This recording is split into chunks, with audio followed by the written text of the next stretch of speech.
और अब वक्त 1 मिनट में एक खबर जानने का। तो नए कृषि कानूनों के विरोध में आज किसान देश भर में प्रदर्शन करेंगे। 1 मिनट में पूरी अपडेट आपको बताते हैं। नए कृषि कानूनों के विरोध में पिछले 18 दिनों से किसान लगातार दिल्ली की सीमा पर धरना दे रहे हैं और किसान आज भूख हड़ताल भी करने जा रहे हैं। किसान सुबह 8 बजे से शाम 5 बजे तक सिंघू बॉर्डर, टिकरी, पलवल, गाजीपुर समेत सभी नाकों पर धरना देंगे और यूनियन से जुड़े लोग सभी जिला मुख्यालयों पर धरना देंगे। जितने भी संगठन इस आंदोलन से जुड़े हुए हैं वो कल एक दिन के लिए भूख हड़ताल रखेंगे, सुबह 8 बजे से शाम के 5 बजे तक। इस बीच किसानों ने कहा उनके संगठन से जुड़ा एक भी गुट इस आंदोलन से बाहर नहीं गया और सभी एकजुट हैं। जितने भी संगठन है ये आंदोलनों में दिन रात लगे हुए हैं, एक भी संगठन संयुक्त किसान मोर्चे से बाहर नहीं गया है। भानुगुट के चिल्ला बॉर्डर खाली करने के फैसले पर किसान संगठनों ने कहा कि बीकेयू भानुगुट संयुक्त किसान मोर्चा का हिस्सा नहीं है। चिल्ला बॉर्डर से हटने का फैसला भारतीय किसान यूनियन के भानुगुट का निजी फैसला है। किसान आंदोलन में प्रधानमंत्री नरेंद्र मोदी के लिए आपत्तिजनक बातें बोल रही कुछ महिलाओं का एक वीडियो सोशल मीडिया पर काफी वायरल हो रहा है।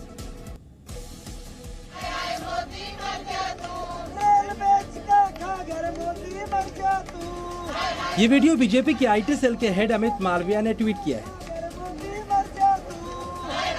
आप खुद सुनिए कैसे ये महिलाएं प्रधानमंत्री मोदी के लिए आपत्तिजनक शब्दों का इस्तेमाल कर रही हैं।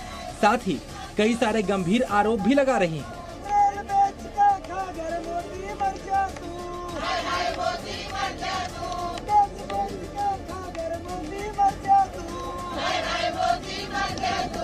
इस वीडियो के जरिए अमित मालविया ने वामपंथ विचारधारा को निशाना बनाते हुए लिखा, किसान आंदोलन में शर्मनाक व्यवहार, क्या भारत की कम्युनिस्ट पार्टियां इन्हीं चीजों में सक्षम है?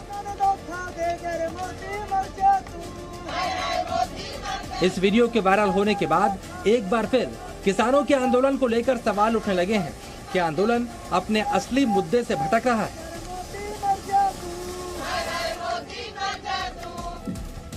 किसान आंदोलन के बीच कृषि मंत्री नरेंद्र सिंह तोमर ने रविवार को गृह मंत्री अमित शाह से मुलाकात की। 1 मिनट में पूरी खबर आपको दिखाते हैं। रविवार को केंद्रीय कृषि मंत्री नरेंद्र सिंह तोमर और केंद्रीय वाणिज्य एवं उद्योग राज्य मंत्री सोम प्रकाश ने गृह मंत्री अमित शाह से मुलाकात की। इस मुलाकात में मंत्रियों के साथ पंजाब बीजेपी के नेता भी शामिल हुए। सूत्रों के हवाले से खबर है कि इस बैठक में किसान आंदोलन से जुड़े मुद्दों पर गंभीरता से विचार किया गया। इस बैठक के बाद केंद्रीय कृषि मंत्री ने उत्तराखंड से आए किसानों से मुलाकात की। इन किसानों ने नए कानून के पक्ष में अपना समर्थन दिया है, जिस पर कृषि मंत्री ने इन किसानों को धन्यवाद कहा। उत्तराखंड के किसान बड़ी संख्या में कृषि सुधार बिलों का समर्थन करने के लिए मेरे यहाँ आए थे। उन्होंने कृषि सुधार बिलों को समझा, उसके बारे में अपनी राय दी और अपना समर्थन व्यक्त किया। इसके लिए मैं भारत सरकार की ओर से सभी किसान भाइयों का आभार प्रकट करता हूँ। इस मौके पर कृषि मंत्री ने विपक्ष पर हमला करते हुए कहा कि हमारी सरकार के खिलाफ दुष्प्रचार हो रहा है। जब यूपीए के पास मौका था तब उन्होंने ये बदलाव क्यों नहीं किए। किसान आंदोलन को अपना समर्थन देते हुए दिल्ली के मुख्यमंत्री अरविंद केजरीवाल ने किसानों के लिए उपवास रखने का फैसला किया है। किसानों के आंदोलन को अपना समर्थन देते हुए दिल्ली के मुख्यमंत्री अरविंद केजरीवाल ने एक दिन का उपवास रखने का फैसला किया है। साथ ही मुख्यमंत्री केजरीवाल ने अपनी पार्टी के कार्यकर्ताओं से अपील की है कि वो भी एक दिन का उपवास रखें। मैं भी उनके साथ कल एक दिन का उपवास रखूंगा। मैं सभी आम आदमी पार्टी के कार्यकर्ताओं से, समर्थकों से अपील करता हूं कि वो भी किसानों की इस मांगों के समर्थन में एक दिन का उपवास रखें। इस बीच उन्होंने बीजेपी नेताओं पर किसानों को एंटी नेशनल कहने का आरोप लगाते हुए सवाल किया कि देश का नाम ऊंचा करने वाले क्या एंटी नेशनल होते हैं। हजारों एक्स सर्विसमैन, पूर्व सैनिक जो रिटायर हो चुके हैं, ऐसे हजारों पूर्व सैनिक वहां पे बॉर्डर पे किसानों के साथ बैठे हुए हैं, जिन लोगों ने एक समय में देश की रक्षा करने के लिए अपने जान की बाजी लगाई थी। ऐसे हजारों सैनिक हैं जो अपने घरों में बैठ के उनके लिए दुआएं कर रहे हैं, प्रार्थना कर रहे हैं। ये सारे एंटी नेशनल हैं। महाराष्ट्र के मुख्यमंत्री ने किसानों को आतंकी कहे जाने वाले बयानों पर कड़ी आपत्ति जताई है। 1 मिनट में पूरी खबर देखिए। महाराष्ट्र के मुख्यमंत्री उद्धव ठाकरे ने रविवार को एक प्रेस वार्ता की, जिसमें उन्होंने नेता प्रतिपक्ष के महाराष्ट्र में अघोषित आपातकाल के बयान पर पलटवार किया। और कहा दिल्ली में जो हो रहा है उसे आप क्या कहेंगे। देवेंद्र जी का मानना है कि महाराष्ट्र में अघोषित आणीबाणी जिसे हम कहते हैं मराठी में, उसका अमल चल रहा है, तो फिर दिल्ली में जो चल रहा है उसका वर्णन वो कैसे करेंगे। अपने ही काश्तकार है जिसे हम अन्नदाता कहते हैं, उसको अब आतंकवादी कहने लगे, और वो देश के बाहर से आए, उनको नक्सलाइट का सपोर्ट है, इसका सपोर्ट है, क्या वो हमारे अन्नदाता नहीं है। इस प्रेस वार्ता में सीएम उद्धव ठाकरे ने किसानों को आतंकी कहने और देश विरोधी ताकतों के समर्थन वाले बयान पर भी कड़ी आपत्ति जाहिर की है। जो भी व्यक्ति अपने अन्नदाता को टेररिस्ट मानता है, मुझे लगता है कि इंसान कहलाने के लायक नहीं है वो। दरअसल हाल ही में नेता प्रतिपक्ष देवेंद्र फडणवीस ने अघाड़ी सरकार को सभी मोर्चों पर विफल बताते हुए कहा था कि कोविड-19 से लेकर किसानों की मदद तक हर मोर्चे पर यह सरकार नाकाम रही है।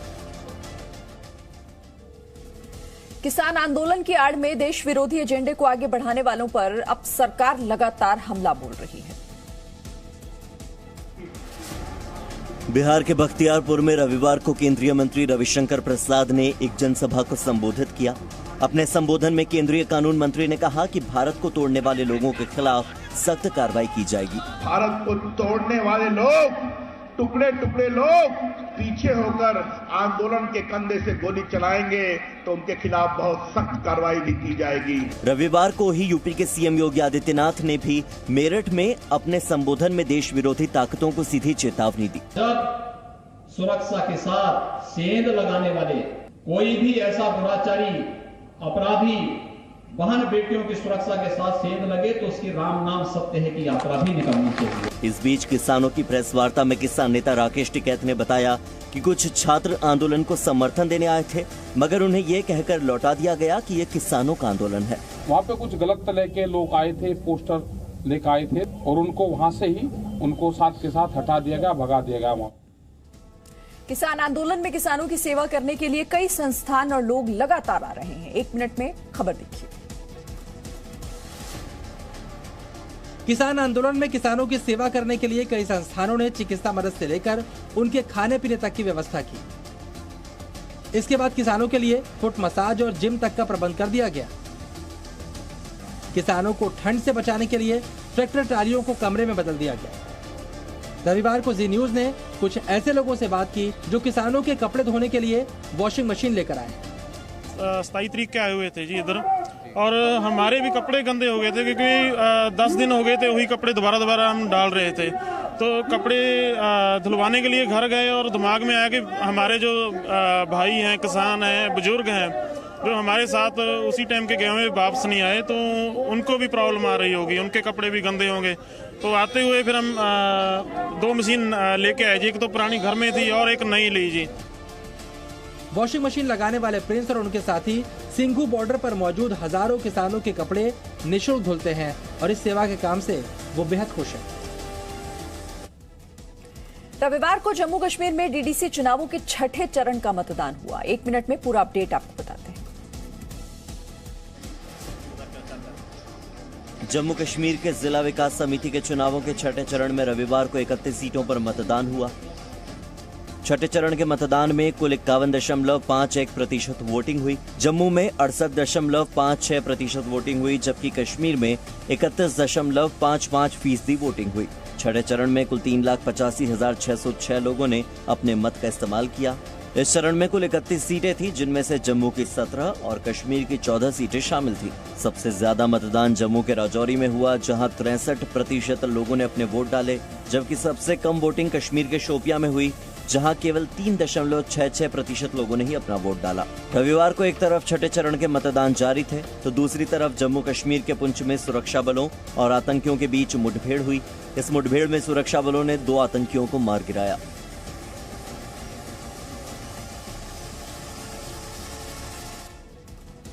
असम सरकार ने सभी सरकारी मदरसों और संस्कृत विद्यालयों को बंद करने के प्रस्ताव को मंजूरी दे दी है। असम सरकार ने राज्य सरकार द्वारा संचालित मदरसों और संस्कृत विद्यालयों को बंद करने के प्रस्ताव को मंजूरी दे दी है। इस संबंध में एक विधेयक राज्य विधानसभा के आने वाले शीतकालीन सत्र के दौरान पेश किया जाएगा।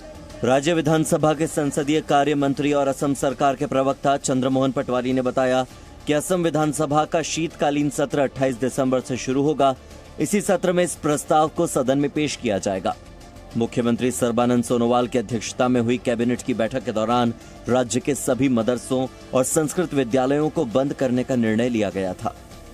असम के शिक्षा मंत्री हिमंत बिस्वा शर्मा ने अक्टूबर में ही कहा था कि पूरे असम में 610 सरकारी मदरसे हैं और सरकार इन संस्थानों के लिए सालाना 260 करोड़ रुपए खर्च कर रही है। साथ ही उन्होंने कहा था कि राज्य मदरसा शिक्षा बोर्ड असम को भंग कर दिया जाएगा। हालांकि इस दौरान उन्होंने ये भी कहा था कि सरकार द्वारा संचालित सभी मदरसों को हाई स्कूल में बदल दिया जाएगा और मौजूदा छात्रों के लिए नए प्रवेश नियमित रूप से आयोजित किए जाएंगे। भारत और चीन के बीच जारी तनाव को देखते हुए भारत ने हथियारों के भंडारण के नियम में बदलाव किए हैं। 1 मिनट में पूरी खबर आपके साथ। चीन के साथ जारी तनाव के बीच भारत सरकार ने सुरक्षा बलों की भंडारण आवश्यकताओं और आपातकालीन वित्तीय शक्तियों का उपयोग करने के नियम में बदलाव कर दिए हैं, जिससे अब सीमा पर हथियारों के भंडारण और आपातकाल में वित्तीय सेवा में मदद मिलेगी।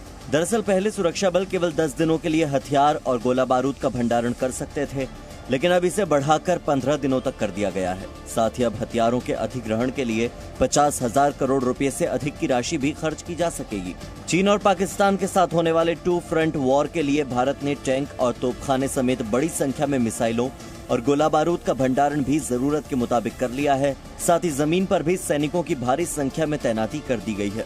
रविवार को विदेश मंत्री एस जयशंकर ने कहा कि भारत का उदय उसके दुश्मनों को प्रतिक्रिया देगा। साथ ही उन्होंने कहा कि भारत को सीमा पार से हो रही आतंकवादी गतिविधियों से पूरे साल लड़ना पड़ रहा है, इसलिए आने वाले समय में राष्ट्रीय सुरक्षा की चुनौतियां अलग होंगी। अब आपको बताते हैं आखिर क्या है देश भर में कोरोना का हाल। बस 1 मिनट।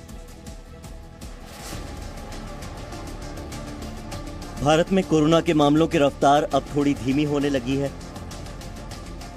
पिछले 24 घंटे में देश में 30,254 नए मामले सामने आए, जबकि इस दौरान 391 लोगों की कोरोना से जान चली गई। पिछले 24 घंटे में 33,136 लोगों को इलाज के बाद अस्पताल से छुट्टी दे दी गई। भारत में कोरोना मामलों की कुल संख्या 98,57,029 हो गई है, जबकि कोरोना से देश में कुल 1,43,019 लोगों की जान जा चुकी है। कोरोना से ठीक होने वालों की संख्या 93,57,464 पहुंच गई है और अब भारत में कोरोना के 3,56,546 एक्टिव मरीज हैं। देश में कोरोना का रिकवरी रेट 95% है, जबकि मृत्यु दर 1.45% है। इस वक्त देश में एक्टिव मरीजों की दर 4% है।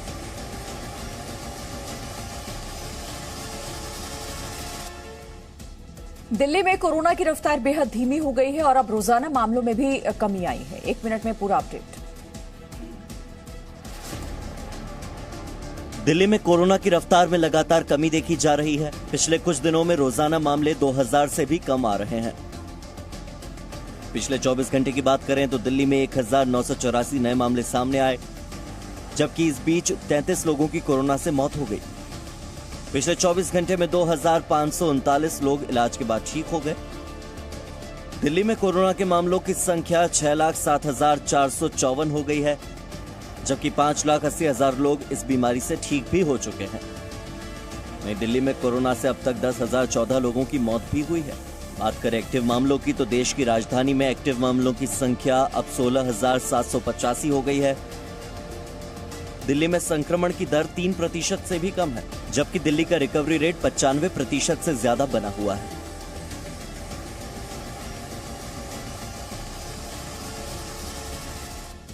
बीजेपी अध्यक्ष जेपी नड्डा कोरोना पॉजिटिव हो गए हैं। 1 मिनट में पूरा अपडेट। बीजेपी के राष्ट्रीय अध्यक्ष जेपी नड्डा रविवार को कोरोना पॉजिटिव पाए गए। इसकी जानकारी उन्होंने खुद ट्वीट करके दी। कोरोना के शुरुआती लक्षण दिखने पर मैंने टेस्ट करवाया और रिपोर्ट पॉजिटिव आई है। मेरी तबीयत ठीक है। डॉक्टर्स की सलाह पर होम आइसोलेशन में सभी दिशा निर्देशों का पालन कर रहा हूँ।